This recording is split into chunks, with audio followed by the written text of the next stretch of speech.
Now this was filmed quite a few years ago when I was still using my old JVC camcorder, and I originally landed at this field to try and decoy some wood pigeons. It had been a barley field that had been left quite late in the year before it had been cut, and the grass had grown up through it, so it was ended up being cut for crop silage. Now I already had shot some wood pigeons off of it, but decided to give it one last turn. It had been a really wet year, and things just hadn't gone to plan, and I hadn't done that much decoying through the year because of the weather. But then again, that's Northern Ireland for you.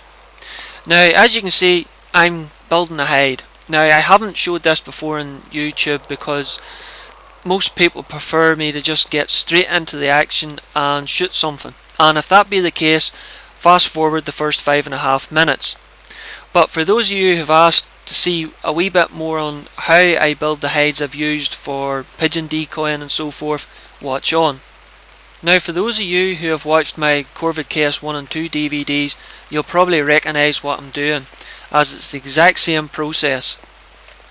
I started out with a pair of rose clippers and clipped any branches that were sticking in my way, so I could get myself pushed into the hedge for better concealment. Then I made a box framework from a combination of adjustable hide poles and garden canes. I then tie this all together with black electrical tape, as it's much easier and faster to work with in the wet than pieces of string.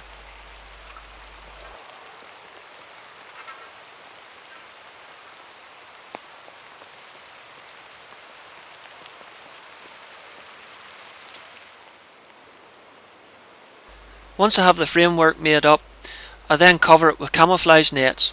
I like a couple of camouflage nets as it helps cut down a lot of the light and makes it much easier for me to move while mounting the camera or the rifle in the hide without the birds spotting me.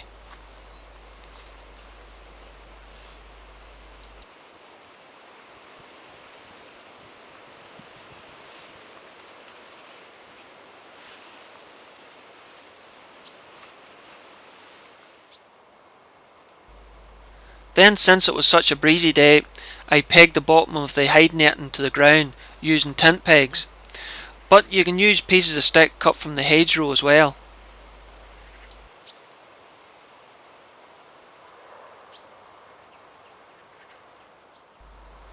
Then I use a third camouflage netting for the roof.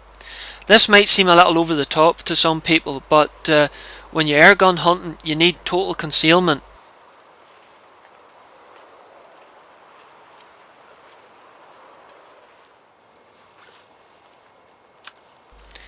Are you getting bored yet? Well, we're almost finished. As a finishing touch, I cut as much weeds as I can get. Nettles, thistles, dockles, briars, whatever's around me. Then I start weaving this into the netting or sticking it into the ground in front of me if it's soft enough. And believe me, this year it was soft enough.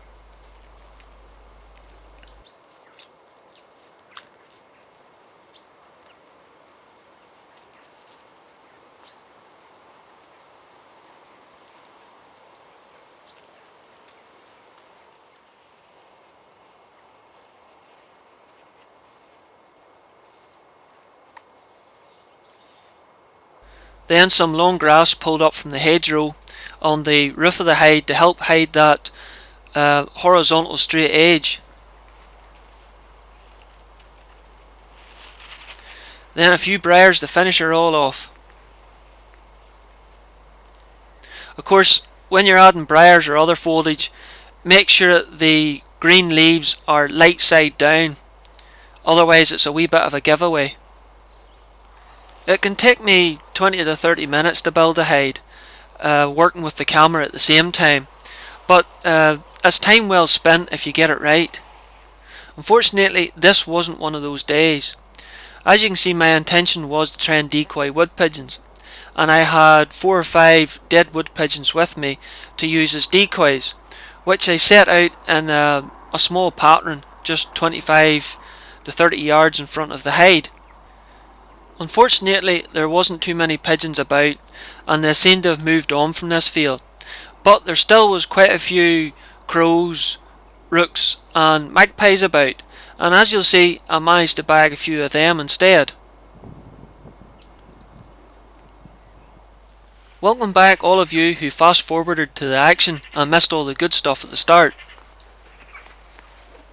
Now, as well as the wood pigeons, I also set out a dead magpie in a cradle for a decoy, and it looks as if it's attracting a few birds down.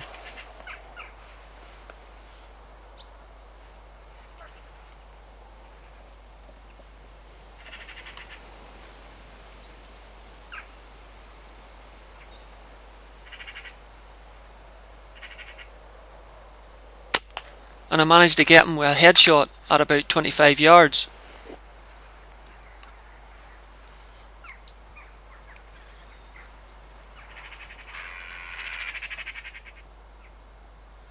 Not long after, another bird appears. He's also very interested in the dead bird I set up as a decoy.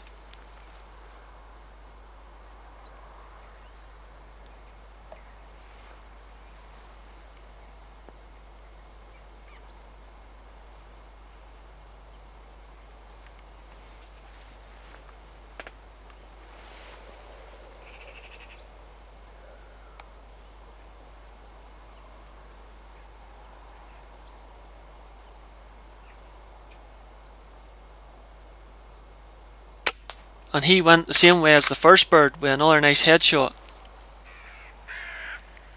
Of course, this got the rest of the birds a little excited.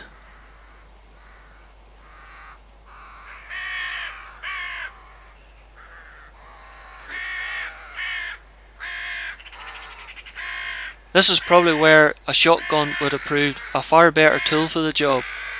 But I have an air rifle with me today, so I need them on the ground.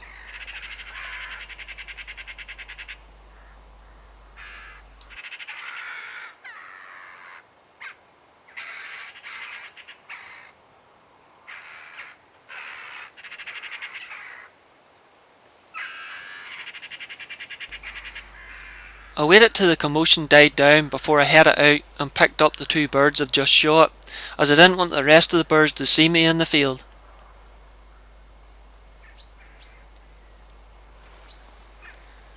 But it wasn't too long before a third bird came down.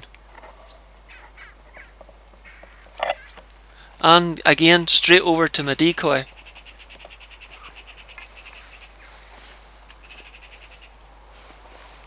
This bird's a wee bit more vocal this time.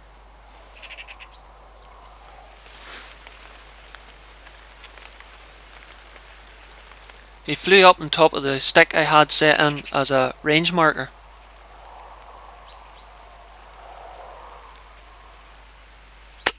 I took the shot, but I'm pretty sure I missed, but I wasn't 100% sure as the bird landed on the ground beside it.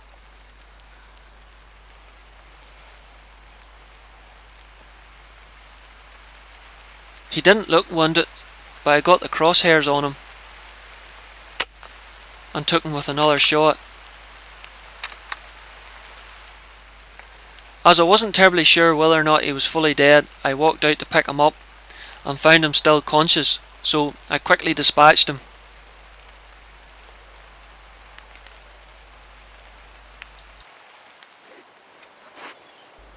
After the shower rain had stopped, I got another opportunity. But he decided he wasn't for hanging around on top of my range marker and dropped onto the ground beside my decoy again. The breeze had started to pick up now.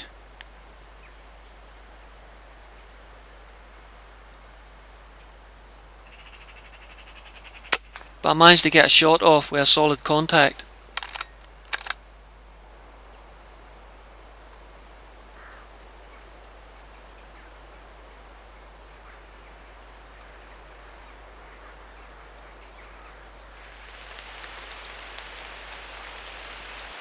I'm not a happy bunny.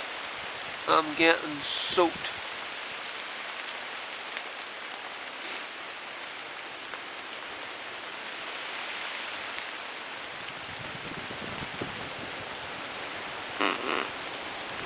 At least that bit's warm. Soaked or not, I managed to get another opportunity, even though the rain was hammering down.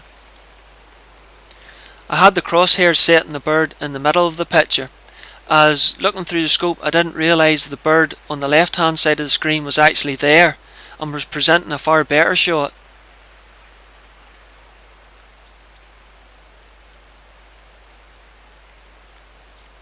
But my patience paid off, and I managed to get another shot off at the bird's head. It actually managed to get airborne, only to crash land back into the field a few yards to the left. Well, I'm wet, cold, hungry. The day didn't go how I would liked it, so I decided to call it quits, pick up what I'd shot, and head home for a nice warm shower.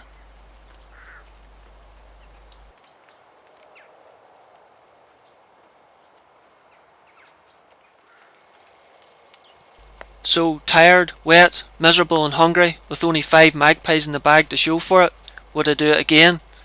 Of course I would.